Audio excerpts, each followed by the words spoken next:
Tugas proyek akhir pembuatan alat smart monitoring asap rokok pada ruangan berbasis IoT.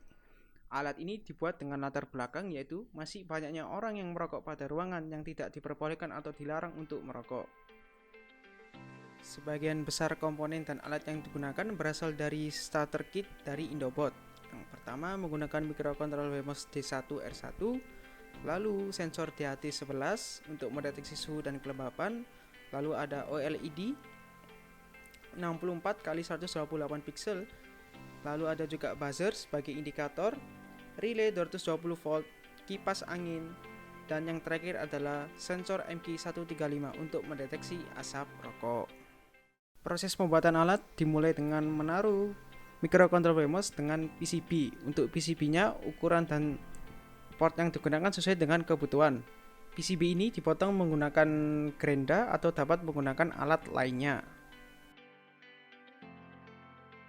Setelah PCB dipotong, lalu disolder agar komponennya tidak mudah lepas dan dapat dihubungkan dengan kabel.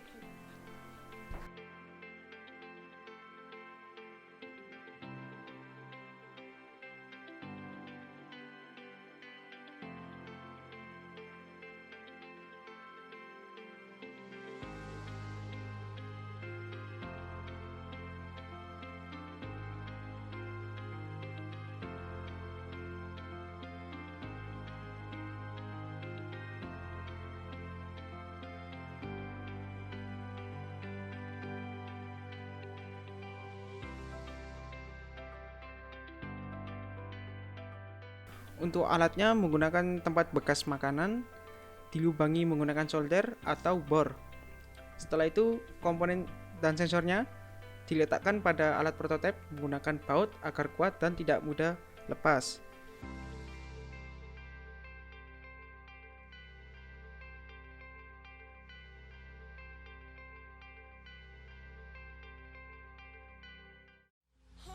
That you were here to give me everything I want, but I know that life's unfair and we can't always have it all. I wish that you were here. I wish that you were here.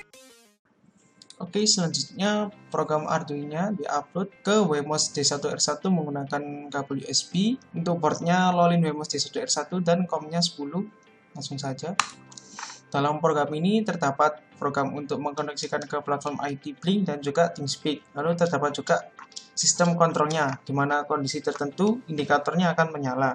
Setelah uploading berhasil, maka kita akan buka serial monitornya. Di sini akan mengkoneksikan dulu ke access point yang telah disetting SSID. Di sini saya menggunakan modem. Jika terkoneksi, maka nilai suhu dan kelembapan akan ditampilkan dan juga nilai CO-nya.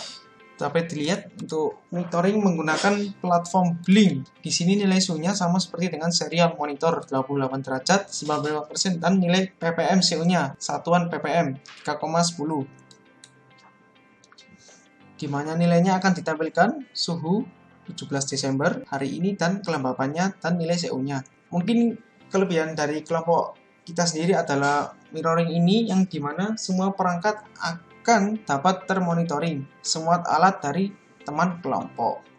Berikut melakukan pengujian alat ini dengan menggunakan rokok asli. Jika alat ini mendeteksi asap dan suhu yang ditentukan, maka indikator buzzer dan kipas angin akan menyala. Untuk nilai dari suhunya yaitu lebih dari 29 derajat dan untuk nilai CO-nya adalah lebih dari 300 ppm.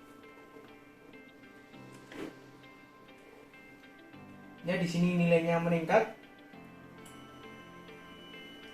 Dapat dibuktikan jika alat ini mendeteksi asap rokok, maka fan dan buzzer akan menyala.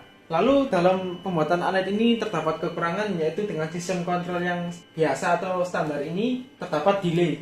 Jika suhu dan ppm sudah menurun, tetapi terdapat delaynya untuk indikator dari fan dan buzzernya. Dapat terlihat untuk indikator suhu dan CO-nya melalui OLED ini.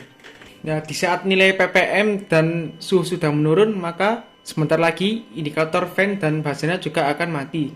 Oke, untuk percobaan alatnya mungkin hanya segitu saja. Untuk alat ini mungkin terdapat kekurangan, yaitu untuk pengujian datanya hanya menggunakan kalibrasi menggunakan whiteboard digiser, belum melakukan dengan alat yang sesungguhnya atau sensor yang sudah terkalibrasi. Untuk fokus dari kelompok ini yaitu membuat sistem monitoring IoT-nya dengan menggunakan ThinkSpeak, di mana setiap perangkat milik teman kelompok atau anggota kelompok dapat termonitoring. Mungkin segitu saja dari kelompok Atmega E. Tetap semangat dan terima kasih.